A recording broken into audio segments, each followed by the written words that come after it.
Kami, bangsa Indonesia, dengan ini menyatakan kemerdekaan Indonesia. Hal-hal yang mengenai pemindahan kekuasaan dan lain-lain diselenggarakan dengan cara saksama dan dalam tempo yang sesingkat-singkatnya. Atas nama sekalian rakyat, saya mengucapkan beribu-ribu terima kasih atas pengumuman ini hari, yaitu hendak dilantiknya dengan lekas Panitia Persiapan Kemerdekaan Indonesia. Kami sekalian amat terharu atas luhur budi Yang Maha Mulia Teno Eka. Kami sekalian akan membantu dengan keras segenap pekerjaan Panitia Persiapan Kemerdekaan agar supaya bisa berdiri dengan lekat, teguh, kekal dan abadi negara Indonesia merdeka.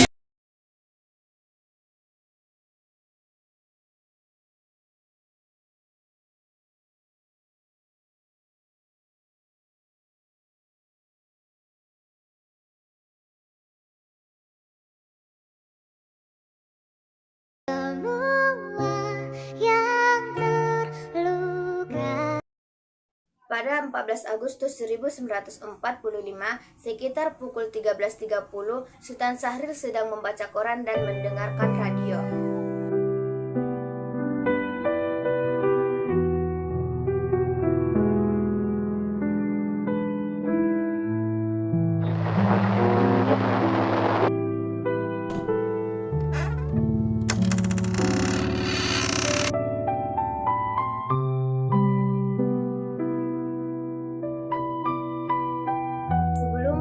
Soekarno dan Hatta, Sultan Syahrir terlebih dahulu menemui para pemuda untuk mengabarkan berita baik ini.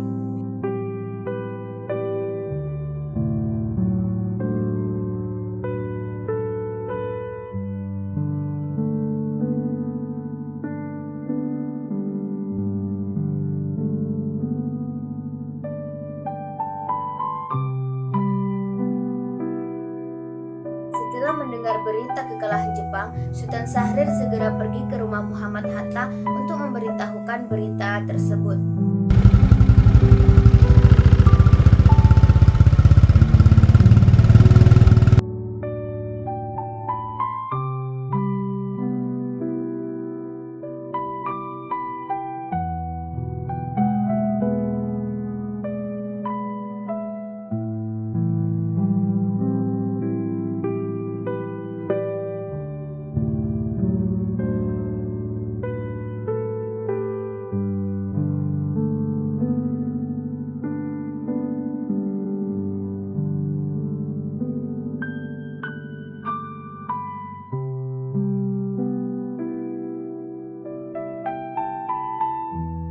Sultan Syahrir dan Muhammad Hatta menemui Soekarno di rumahnya untuk memberitahukan tentang kekalahan Jepang, dan Syahrir mendesak untuk mempercepat proklamasi kemerdekaan Indonesia, tetapi Bung Karno menolaknya.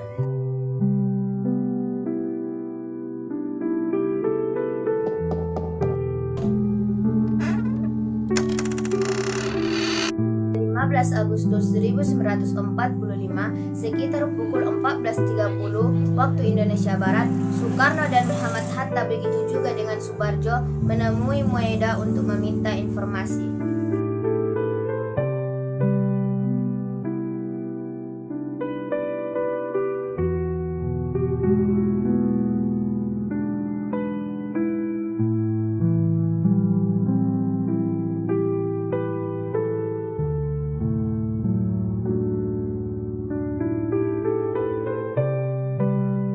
Agustus 1945, sekitar pukul 10 malam di rumah Bung Karno, berkumpullah golongan para pemuda yang dipimpin oleh Wikana Sukarni, Darwis, dan Khairul Saleh.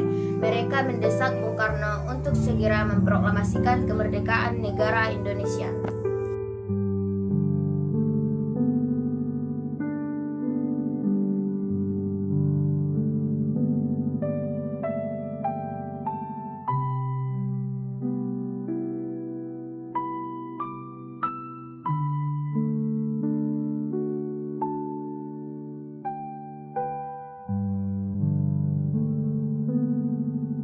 Usahanya mendesak golongan tua gagal, para pemuda lalu melaksanakan pertemuan di Jalan Cikini nomor 71. Mereka lalu sepakat untuk menculik Soekarno dan Hatta dan membawa mereka ke Rengas Dengklok.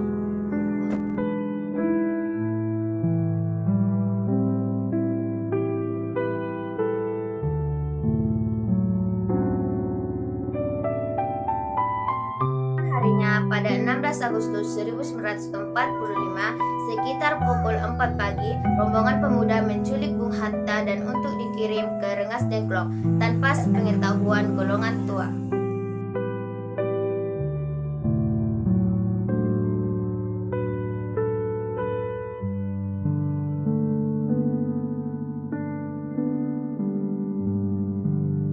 Rombongan pemuda juga menculik Soekarno. Soekarno bersedia ikut dengan rombongan pemuda ke Rengas Dengklok jika anak dan istrinya diajak juga.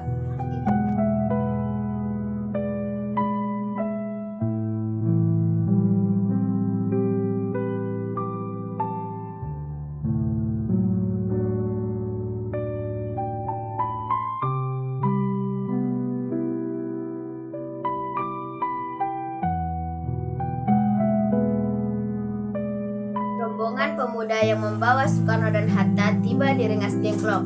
Bung Hatta terlebih dahulu sampai daripada sebelum Bung Karno. Keduanya dibawa ke sebuah ruangan yang ada di dalam rumah Jiao Kiasong.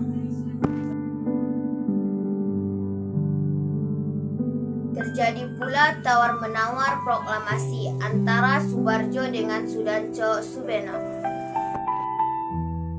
Sesampainya di Jakarta pada tanggal 16 Agustus 1945, sekitar pukul 10 malam, Soekarno terlebih dahulu mengantarkan anak dan istrinya pulang sebelum beliau merumuskan naskah proklamasi bersama para pemuda. Setelah sampai di rumah Laksmana Meida yang terletak di Jalan Imam Bonjol nomor 1, pemuda dan golongan tua sampai dengan bertemu Meida. Malam itu dari rumah Laksmana Meida, Soekarno dan Hatta menemui Somo Buco, Mayor Jenderal Nishima untuk menjajangi sikapnya mengenai pelaksanaan proklamasi kemerdekaan bangsa Indonesia.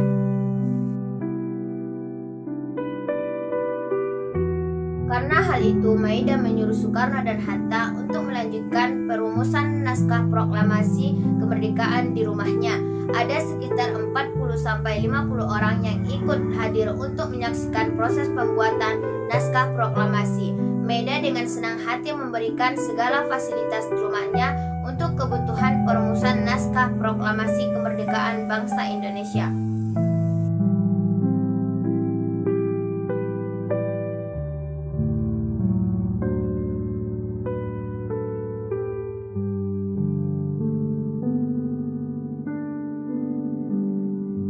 Tanggal 17 Agustus 1945 pada pukul 2 dilanjutkan oleh ketiga tokoh penting yakni Soekarno, Hatta, dan Subarjo. Mereka melanjutkan pembentukan naskah proklamasi di ruang makan dengan saling bertukar pemikiran, sementara yang lain menunggu. Disitulah segala isi pemikiran diutarakan untuk mengisi naskah proklamasi.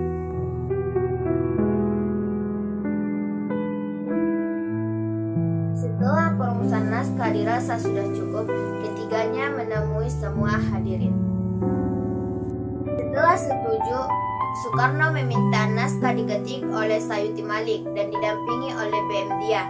Beberapa kata direvisinya. Sayuti Malik merubah kata tempo menjadi tempo dan kalimat wakil-wakil bangsa Indonesia menjadi atas nama bangsa Indonesia.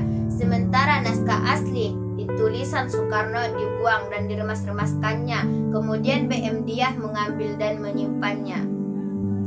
Sebab pada awalnya pembacaan proklamasi akan dilaksanakan di lapangan Ikada, namun karena keadaan kurang kondusif dialihkan ke halaman rumah Soekarno.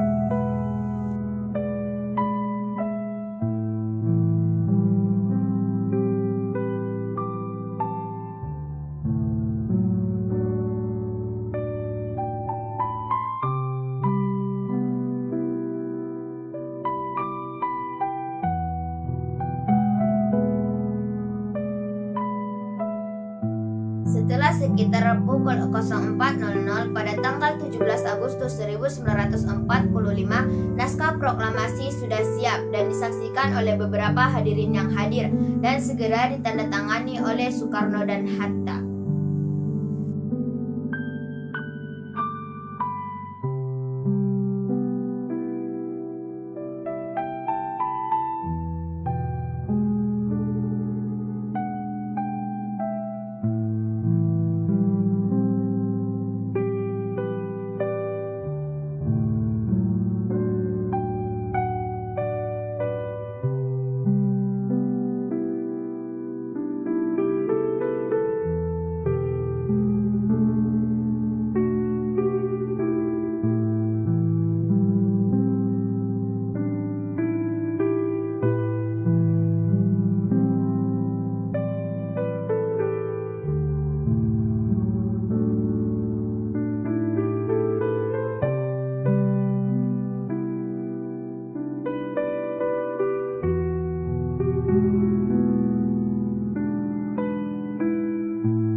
Jumat pukul 10 pagi, semua orang telah berkumpul di halaman rumah Insinyur Soekarno di Jalan Pegangsaan Timur nomor 56 Jakarta untuk mendengarkan pelaksanaan proklamasi sesaat sebelum upacara dimulai.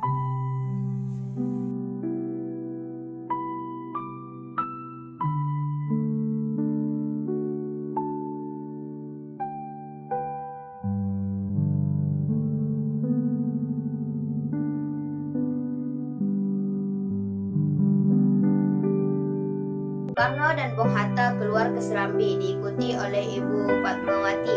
Bung Karno mendekati mikrofon sebelum membacakan proklamasi dan mengucapkan pidato pendahuluan. Namun pada hari upacara proklamasi, Ahmad Subarjo tidak dapat menghadiri upacara kemerdekaan dikarenakan rasa lelah atas berbagai kejadian di malam-malam sebelumnya. Beliau juga meminta agar upacara proklamasi kemerdekaan negara Indonesia segera dilangsungkan tanpa menunggu kehadirannya.